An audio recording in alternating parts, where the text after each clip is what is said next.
So that brings us to kind of, what we're doing now, what we're looking to do in the future. And I think the first place to start, and this actually comes right out of that vibration discussion, is we're getting ready to kind of launch a next generation of our vibration and temperature monitoring technology.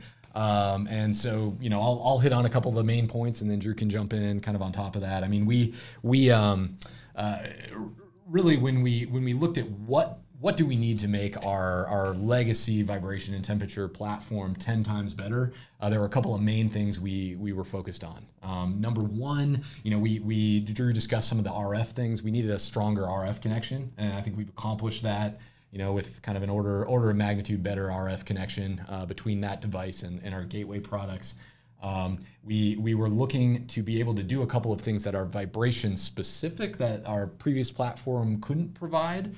So one of those is to be able to provide better shaft speed detection, right? So for those of you that have any sort of background in vibration analysis, it's super important to know how fast the shaft is spinning in order to give any sort of insight into the type of defect that you're seeing on that asset.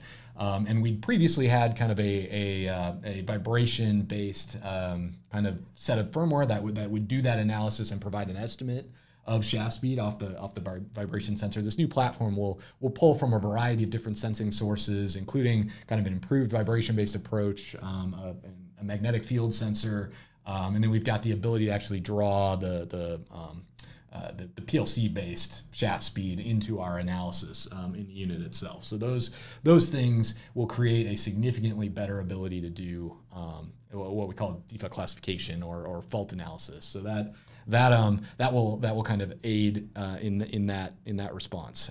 Hey, just as a quick interruption, I'm being informed that Nick's going to be dropping a poll into the chat. So feel free to jump in and answer those. We'd love to get your guys' feedback on kind of what we're discussing. And also, I'll just mention again, we got the chat open, so feel free to drop in with any questions. We are getting into kind of the section where we'll discuss a little bit of where we think things are going and some of the new offerings coming out in the space. I would invite anyone who is going to be kind of in the West Coast area to come and visit us at Automation Fair. Yep. We'll be showing off all the latest and greatest things there in the third week of November. Correct, Nick? Yes. Yeah. So feel free to come and visit us at the Grace booth at Automation Fair. But anyways, let's talk a little bit about I remember sitting down with you though. Yeah.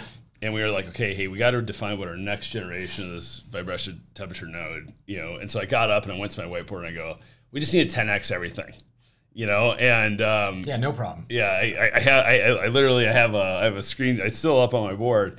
And, and I think we actually really accomplished that. I mean, whether it was RF range, we wanted to reduce the complexity of the code set down by about 90%. I think we were able to get to probably about, I think Isabel told me 75%. We were able to increase battery life. We were able to increase kind of also the transducers we were using. I mean, what were some other kind of key learnings on the VBTX project? Yeah, I mean, the big kind of things we found with the legacy platform, we didn't design it for hazardous locations, right? Mm-hmm. So that was one of the big things we went through on this last product design, was to make sure that it could be deployed in Class 1 Div 1 areas. Which also came kind of associated with that was just making sure that our temperature range was a little bigger. We found now battery-powered technology is tough to use anytime it's super cold. So we'll get to the batteryless solution in a second. But being able to make sure that just the wide range of applications that we've seen our legacy nodes deployed in, both temperature-wise, in washdown areas, all of that sort of thing. We wanted to make sure there were no kind of environmental reasons that would block the use of the technology going into the facility. So I mean, maybe the next thing is to talk about the kind of batteryless approach. Yeah. So we also we acquired a company back last year called Perpetua, and Perpetua takes a thermal differential coming off of typically either a steam pipe, a motor, or other types of kind of warm assets in a facility. We need a 20 to 30 degrees C temperature differential, and it produces power enough to power our wireless nodes. But today it's really purpose-built for the Emerson Rosemont wireless line. Yep. And so we partnered with Rosemont on that line, and you can go ahead and order those offerings through Emerson.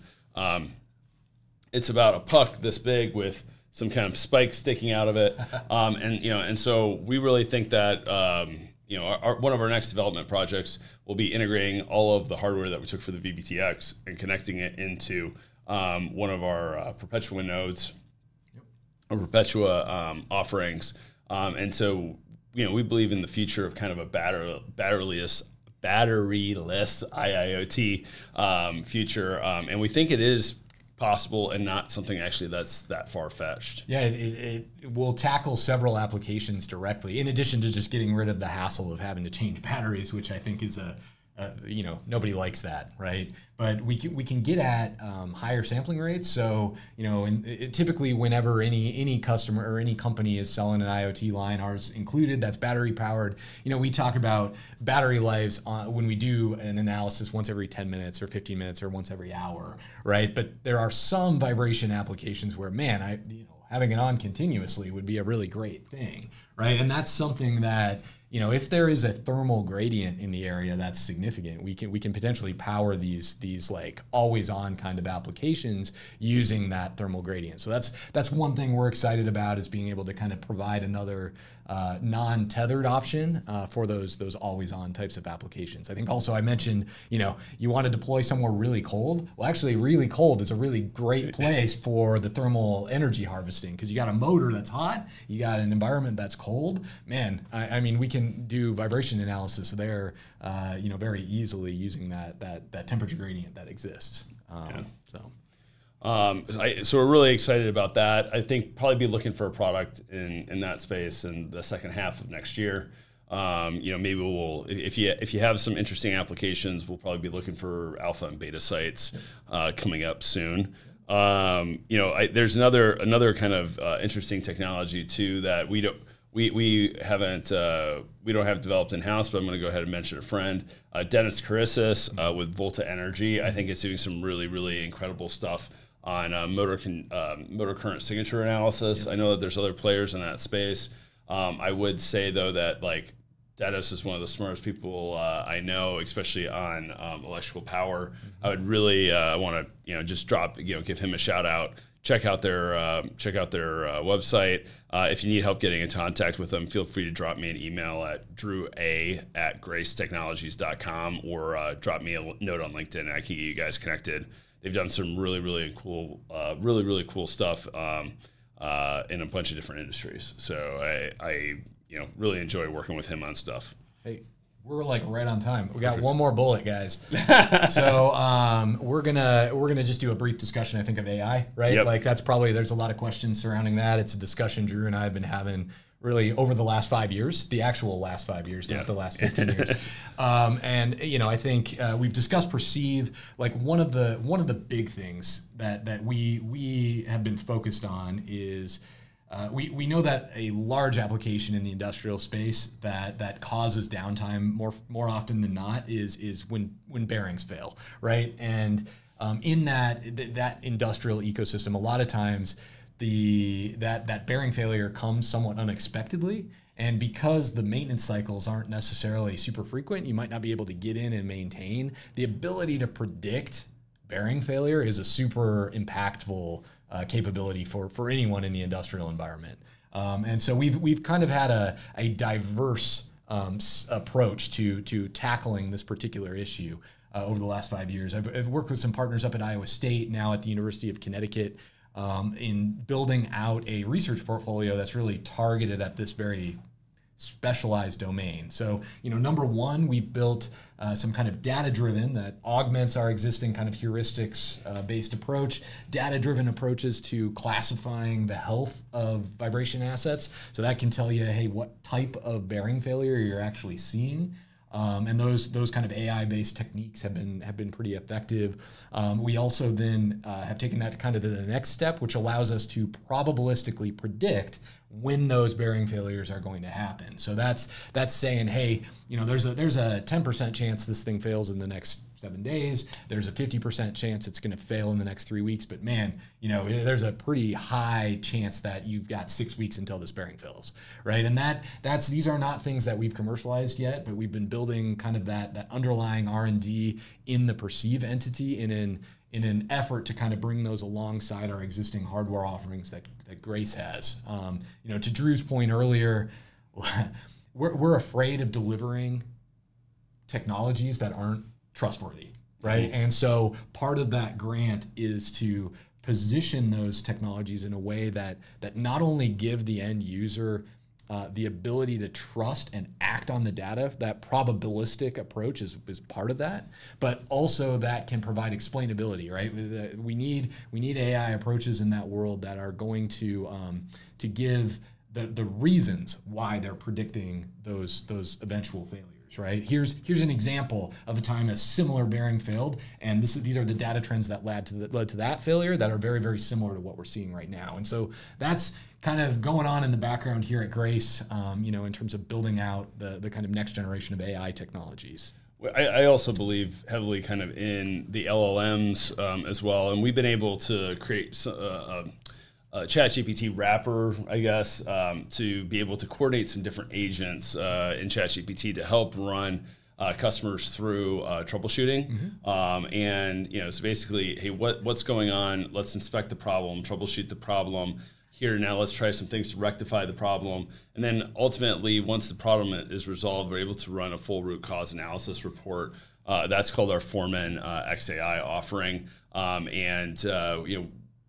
These models just continue to get better. And, I would say that we're seeing typical responses that you would get probably out of someone with kind of 7 to 10 years of experience in the industrial kind of field, which is just absolutely crazy. I think that there'll be continued insights. It also is very beneficial for like a supercharged Control F in documentation. So I don't know how many of you guys, get a new machine that ships out and it's, 1,000 pages of documentation. Well, something just broke. Being able to really supercharge that Control F search and be able to layer in an LLM is like an incredibly useful piece there.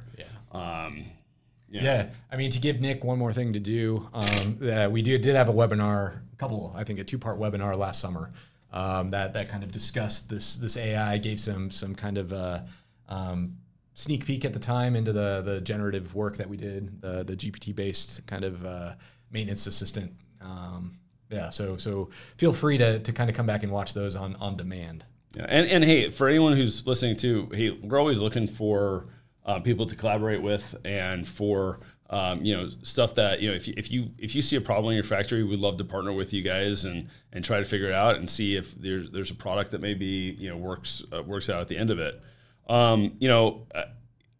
Much to the dismay of Simon Sinek, unfortunately, we did not start with the why. And I realized that as I'm like sitting here listening. Why didn't kind of an electrical safety company get into the reliability space? It started off at a conference that I saw, and there was a alarming statistic. 70% of all injuries in industrial facilities happen during reactive maintenance. And there's something that happens in a facility when the important process is down and everything's broken and steam's coming out of a pipe and kind of everything's gone haywire, that makes us stressed and narrows our field of view, and maybe we don't follow the procedures we should, or we take shortcuts. And that's always when accidents happen. And Grace is super interested in keeping people safe. And we think that this maintenance offering, helps keep people safe, helps make reactive maintenance a lot less frequent by becoming proactive. In addition to that, though, there's something just incredibly gratifying about eliminating waste in factories. If we want a better and brighter future, having a bunch of broken machinery running around is not the brighter future. And we love our brothers who work in those factories, brothers and sisters who work in the industrial facilities, and we know that your day can go a whole lot better if stuff's not just broken. Yeah. So we hope to be your guys' partner in that space. And if there's any other questions, we'd love to take them. There's a question regarding, are you aware of the solution by Oldie Softing, Analyst Inside? We are aware of that solution. We think that we're able to supply data to that Oldie offering if you want to use their machine learning approach. One thing that we've always found in these more machine learning approach, I would call our approach more of a rules-based approach. Yep. Is that the machine learning approaches don't typically do that much better than the rules-based approaches, and require a lot more training. So maybe Andy, if you want to get into that. Yeah, yeah, that's a big topic, but in general, right?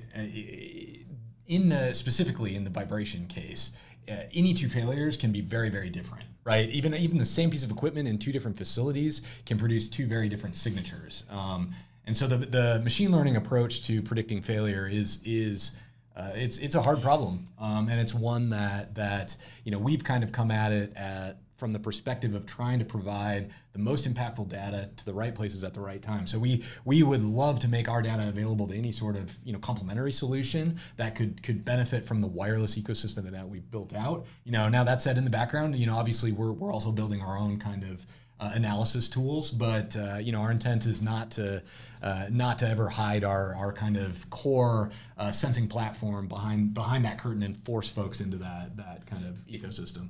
And actually, I think that's something we didn't touch on as well. Is Andy and I's kind of approach in the space is we default to open. Yeah. And so we are one of the only cloud optional offerings in the space. And so we're more than willing to work with other partners, make our data available to other people, allow other people to write applications to sit on top of. We love kind of partnering with anyone in the innovation space and doing whatever makes sense for the customer and the application. Agreed. Are there any other questions? I know we're at time, but we'll stick on for a few more minutes. Thanks. Brandon liked our answer, so thank you. All right. Any other questions, guys? Feel free to connect with me on LinkedIn, Drew Allen. Also, Andy Zimmerman's on LinkedIn as well. And Nick will be sending out some follow-up information for you guys. And we appreciate you all taking the time and look forward to hopefully increasing reliability in the factory with you guys. Yep. Thanks a bunch. Thank you.